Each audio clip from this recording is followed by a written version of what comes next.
चलिए JEE advance 2024 का paper 1 का सबसे डरावना सवाल है ना, जो स्कैरिएस्ट, एकदम डर लगा, मतलब बच्चों ने छोड़ दिया है ना, उसका सॉल्यूशन देखते हैं।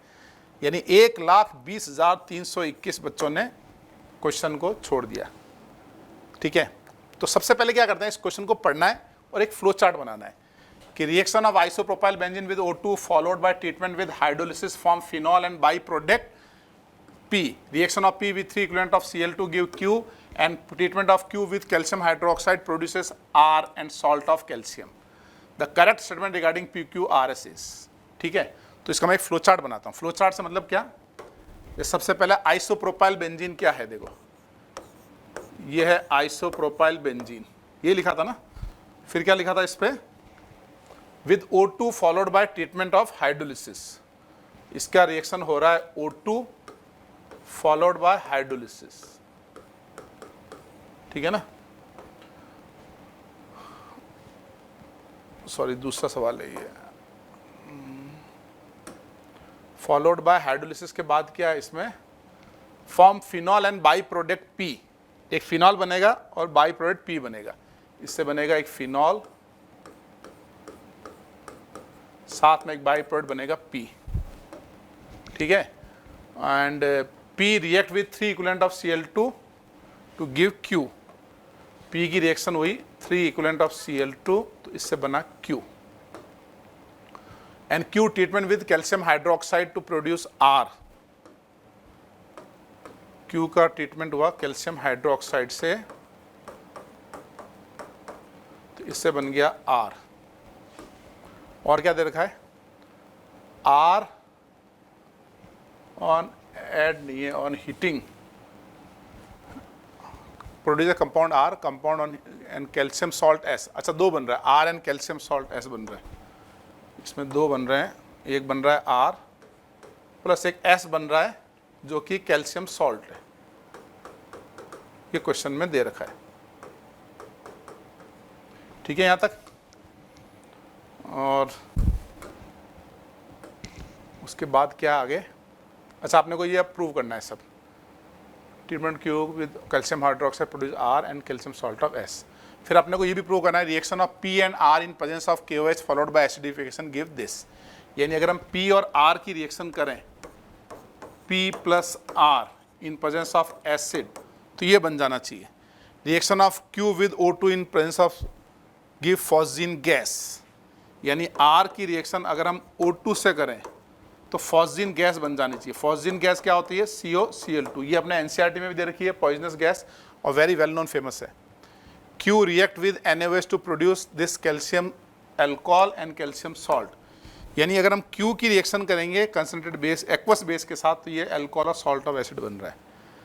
S on heating give P, S को हीट किया तो P बनेगा। ये एक मल्टीपल चॉइस क्वेश्चन है, ठीक है ना, तो अपने को सारे ऑप्शन चेक करने पड़ेंगे। चलो शुरू कैसे करें, सबसे पहले O2 वगैरह दे रखा है ना, तो हमने बहुत प्रैक्टिस की है इस क्वेश्चन की कि जब भी O2 के साथ क्या होगा, सनलाइट होना चाहिए, तो इससे क्या बनता है हमारा क्यूमीन हाइड्रोजन परऑक्साइड। ये कौन सी रिएक्शन हो रही है, ये हो रही है हमारी industrial preparation of phenol. Phenol का जो इंडस्ट्रियल प्रिपरेशन है वो ये है। पूरा मैंने एक सेपरेट वीडियो बनाया था पूरा कि इंडस्ट्री में फिनॉल कैसे करते हैं, उसके 10-15 क्वेश्चन के क्विज भी करवाए थे, ठीक है ना।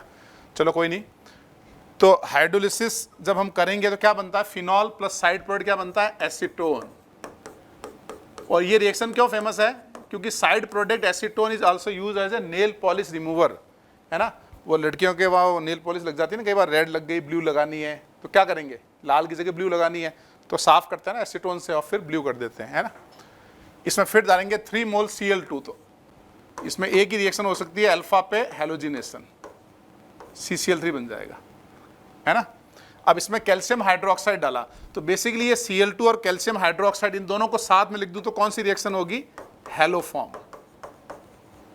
हेलोफॉर्म ही तो हो रहा है, 3 मोल Cl2 बेस, जैसे अपन I2NaOH iodoform, Cl2 calcium salt से क्या बनेगा, हेलोफॉर्म। तो ये हेलोफॉर्म दिखाएगा, ये आगे जाके जब बेस डालोगे तो ये हेलोफॉर्म में कन्वर्ट हो जाएगा। ऐसे नहीं होके CCl3 निकल गया, तो यहाँ बनेगा हमारे पास एक क्लोरोफॉर्म, और इसका बन जाएगा कैल्शियम का सॉल्ट। है ना, कैल्शियम का बेस यूज करोगे तो बनेगा कैल्शियम का सॉल्ट। ठीक है, यहां तक सही है। अब क्या हो रहा है देखो, अब अपन चारों ऑप्शन पे एक एक करके चेक करते हैं, फिर देखते हैं बच्चों ने क्या किया होगा। सबसे पहला है पी एंड आर। अच्छा, पी आर कौन थे? पी था हमारा एसीटोन, आर कौन था हमारा? क्लोरोफॉर्म। पी और आर की रिएक्शन करेंगे इन प्रेजेंस ऑफ KOH। अच्छा, H प्लस नहीं, इन प्रेजेंस ऑफ KOH। तो एक काम करते हैं, पी है हमारा, अरे बाकी सब भी मिट गए।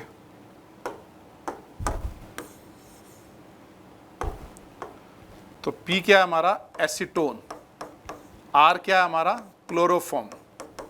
और किसकी प्रेजेंस में करना है? KOH, है ना। तो KOH की प्रेजेंस में क्या होगा? पहले base abstract this hydrogen, chloroform का हाइड्रोजन एसिडिक है, तो क्या बन जाएगा? CCl3 minus. और CCl3 minus is a nucleophile. इसने किया अटैक, ये क्या हुआ? Nucleophilic addition. जैसे होता है ना साइनाइड का अटैक, वाटर का अटैक, अल्कोहल का अटैक, तो it is a nucleophilic addition. तो न्यूक्लियोफिलिक एडिशन होके क्या बना?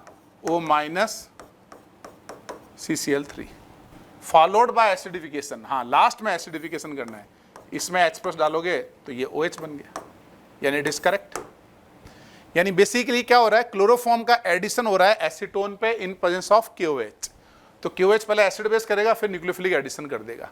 तो बस एक स्टेप आगे कर दिया। मैंने आपको पहले बताया जेई में बहुत बार सवाल आते हैं ऐसे, acid base followed by reaction mechanism, acid base followed by SN2, acid base followed by nucleophilic addition, इस टाइप के सवाल बहुत आते हैं। ठीक है, चलो तो करेक्ट हुआ। Reaction of R with O2 in presence of light give phosgene gas. R कौन है हमारा?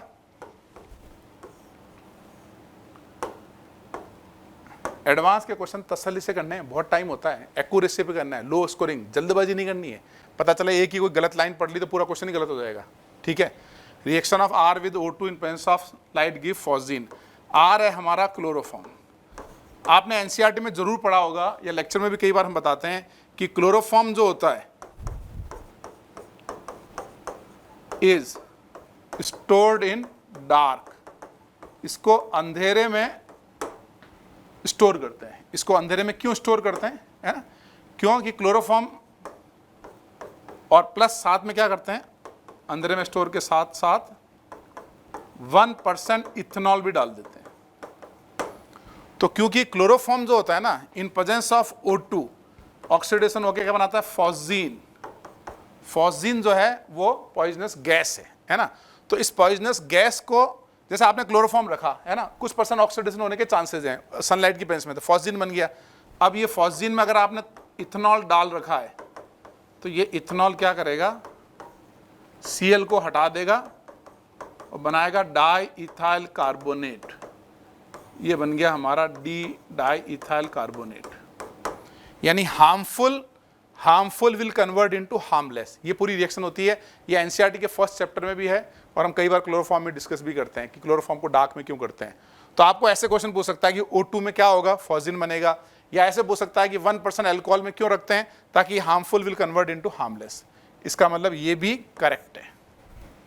अब आ जाओ C पे, Q react with aqueous NOH to produce this and this. Q क्या था हमारा? ये P है, एंड ये Q पीछे देख लेते हैं Q क्या था। PQ, हाँ Q ये था CCl3 वाला ना, Q था हमारा CCl3 वाला। यानी अगर मैं इसमें एक्वस के बेस डाल दूं, देखो ये product alcohol and salt of acid, ये कैनिजेरो प्रोडक्ट है ना। और अब वो बोल रहा है एक्वस NaOH से ये बनाओ, तो इसमें एक्वस NaOH डालोगे तो कैनिजेरो नहीं होगा, इसमें तो हेलो फॉर्म हो जाएगा।